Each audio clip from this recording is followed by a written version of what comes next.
RX-93 뉴건담은 극장판 영화인 기동전사 건담 역습의 샤아의 주역 기체로 아무로가 마지막으로 탄 건담이라는 상징성을 갖고 있습니다.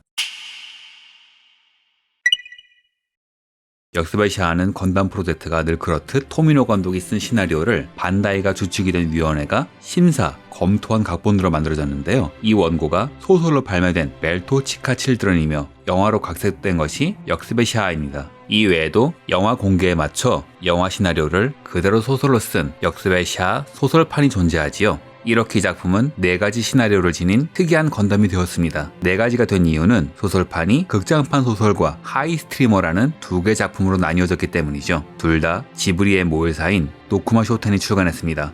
하이스트리머는 극장 공개 1년 전부터 아니메주에 연재된 것으로 극장판의 그 기체들과는 디자인이 매우 다르지요. 소설판들의 줄기는 극장판의 파생작 같은 느낌이지만 본편에선 나오지 않았던 각종 개발 위화가 연재되어 있습니다. 샤아의 위협을 기존의 기체로는 대응할 수 없다고 판단한 론도벨은 지구 연방군에게 뉴건담을 발주합니다. 이후 발주 계획은 통과되어 아나하임의 폰 브라운 기지에서 아무르의 기초원을 바탕으로 3개월 만에 완성되지요. 소설판에는 이 과정이 자세히 묘사되어 있는데요. 원래 아무로가 요구한 기체는 역대 건담을 퍼포먼스별로 표시하여 모든 면에서 평균치를 살짝 넘은 기체였습니다. 아나하임 일렉트로닉스는 제타 계획에 나온 기체들을 모두 만든 회사였으니 이 데이터는 갖추고 있겠죠. 그리고 이에 가까운 기체는 바로 제타 건담이었습니다. 아무로는 제타 계획을 굉장히 높게 평가했습니다. 제타 건담 100씩을 준비해줄 수 없나며 브라이트를 끈질기게 괴롭혔죠. 애초에 기존에 존재하는 데이터만으로 만든 기체이므로 제작 공구, 조립 시설을 따로 만들 필요가 없으니 3개월 만에 가능했던 겁니다. 토미노 감독은 이 기체를 건담 시리즈의 마지막 건담으로 만들려고 했습니다. 그래서 역대 건담의 장점을 뽑아 최신 기술을 골라 만든 마지막 건담을 만든 것이죠. 이 기체는 제타 계획의 일부라고 볼 수도 있는데요. 프라모델 설명서에 의하면 제타 계획의 공용기의 부품이 사용되었던 말도 있으며 애초에 뉴라는 것이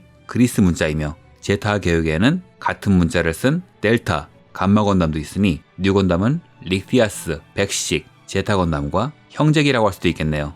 이 기체에는 적의 뇌파를 캐치하여 움직임을 빨리 파악하기 위해 사이코뮤가 탑재되었습니다. 사이코뮤란 뉴타입의 감응파를 수신, 증폭시키기 위한 장치죠.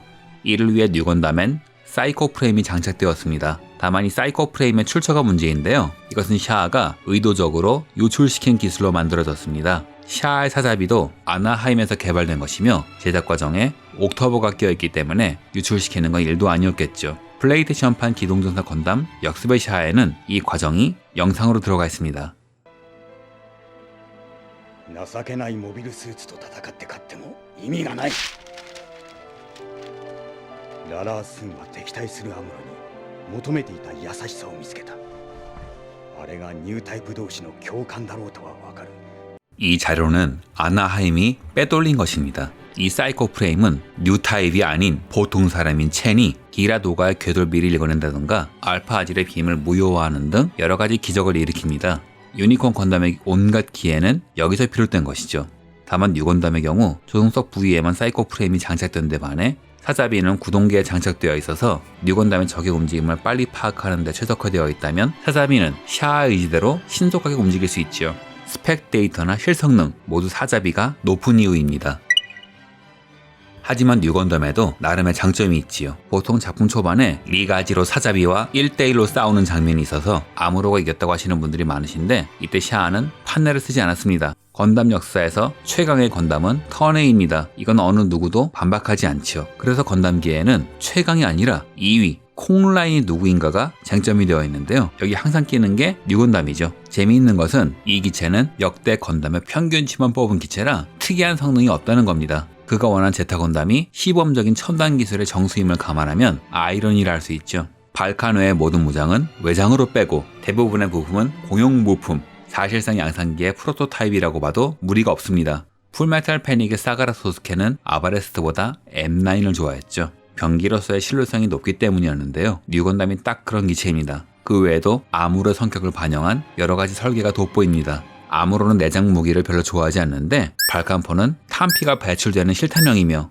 기술자들이 낡아빠진 병기라고 폄하했던 바주카마저 달려있습니다. 물론 이 바주카는 원격 발사가 가능한 특제 사양이며 아무로는 한 번도 이 바주카를 손에 쥐고 쓴 적이 없습니다. 이렇듯 이 기체에는 아무로레이의 개성적인 전투 스타일이 그대로 반영되어 있습니다.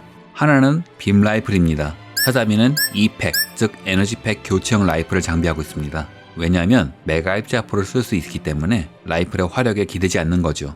하지만 완전 표준화된 병기로 혼자서 뛰어야 하는 아무로는 입장이 달랐습니다. 뉴건담의 빔 라이플은 레젠이 전함의 주포로 착각할 정도로 강력한 위력을 가졌는데, 이유는 이 라이플은 탄창식이 아니라 메인 제너레이터에서 그대로 출력을 끌어오기 때문이죠. 아무리 아무로가 메인 제너레이터를 건드리는 걸 안 좋아해도 사이코무 병기는 물론 전함도 많이 갖고 있는 네오지온과 싸워야 하니 최소한 전함을 날릴 무언가는 필요했기 때문인 겁니다. 두 번째는 빔사벨입니다. 기동전사 건담이 방영되었을 때 토미노 감독을 제일 괴롭힌 것은 바로 빔사벨이었습니다. 스타워즈의 광선검을 베꼈다는 의혹에 시달린 거죠. 이때 감독은 내가 설계한 광선검은 자를 때만 빔이 나온다, 애니메이터의 실수다 라고 화를 냈다는데요. 정작 자를 때만 빔이 나오는 빔사벨은 이때 처음 나옵니다. 세 번째는 뉴건담의 상징, 핀 판넬이죠. 네오지온 기체들의 판넬은 E팩 형식의 물건인데, 이 핀 판넬은 별도의 제너레이터가 내장되어 있습니다. 그래서 출력이 판넬보다 높죠. 뿐만 아니라 자체적으로 AMBC 유닛, 슬라스터가 내장되어 있어서 장착되어 있을 때도 뉴건담의 자세 제어에 도움을 줍니다. 이 기체가 유난히 움직임이 튀는 이유죠. 핀 판넬 배리어는 아무로가 순간의 기지로 만든 기술입니다. E팩이 달린 판넬의 빔은 완전히 막아낼 수 있죠. 메가 입자폰 무리지만요. 또한 제너레이터가 달려서 장시간 전투가 가능합니다. 문제는 이것이 급조품이기 때문에 회수를 할 수 없다는 치명적인 단점이 있어요. 즉, 한 번 쏘면 끝이라는 거죠. 그런데 이 작품은 애초에 최후의 결전이라는 느낌인지라 굳이 회수할 필요는 없었을지도 모르겠네요. RG 프라모델 하이뉴 건담을 만들어 보신 분들은 아시겠지만, 프리미엄 반다이로 하이퍼 메가 바주카 런처라는 2800엔짜리 물건이 있는데, 이는 극장판 러닝타임 관계로 잘려나간 무장이에요. 원래 아무로의 작전은 핵미사일로 엑시즈의 노즈를 공격하고, 그래도 안되면 내부에서 파괴, 그래도 안되면 바로 이 물건으로 날려버린다는 거였습니다. 그래서 전시할 때 상품명도 론도벨 비장의 카드죠. 역습의 샤아는 제작 기간이 정말 촉박했는데 이렇게 대본을 수정하여 3단 작전을 2단으로 줄였지만 대사는 미처 못 건드린 것인지 브라이트가 3단계 작전이란 대사를 함으로써 그 흔적을 보여주죠. 요시, 3단構えだ. すまんがみんなの命をくれ. 이번에 후쿠오카에 1대1 뉴건담이 세워집니다. 공개 전에는 뉴건담 롤 아웃대 안대와 테이프까지 붙여놓아 디테일에 감탄하겠죠. 단, 세상이 기존의 톤과 약간 다른데 토미노 감독은 평화의 상징이 돼주길 바라는 마음이라고 하지만 제 생각엔 이건 핑계입니다. 실제로는 야간에 시인성이 있는 색으로 칠해야 기념물로서의 기능을 온전히 발휘하기 때문이죠. 이 건담은 이외에도 현실적인 실용성에 크게 집중했는데, 새로운 무장 롱레인지 판넬은 기존의 판넬을 그대로 달았다가는 후쿠오카의 강풍에 쓰러질 가능성이 높으니까 새로 만든 무장입니다. 그런데 아무래도 생긴 게 저렇다 보니 전 극장판에도 사라진 세 번째 작전이 떠오르더군요. 뉴건담은 퍼스트 건담과 더불어 팬들에게 많은 사랑을 받는 작품입니다. 다만 그 팬들도 이제 나이가 먹어 부품이 눈에 안 보이는 상황이 슬슬 오는데요. 전 반다이가 장사를 제대로 하기 위해서는 이 팬들이 아직 눈이 보이는 지금, 앉아서 만들 체력과 허리 근력이 있는 지금 PG 뉴건담을 빨리 내야 한다고 생각합니다. 후쿠오카 건담이 세워진 걸 보니 의외로 빨리 나오지 않을까요? 오늘 영상은 이걸로 마칩니다. 좋아요, 구독을 해주셔도 좋고 괜찮으시면 한 번 더 봐주시면 감사하겠습니다.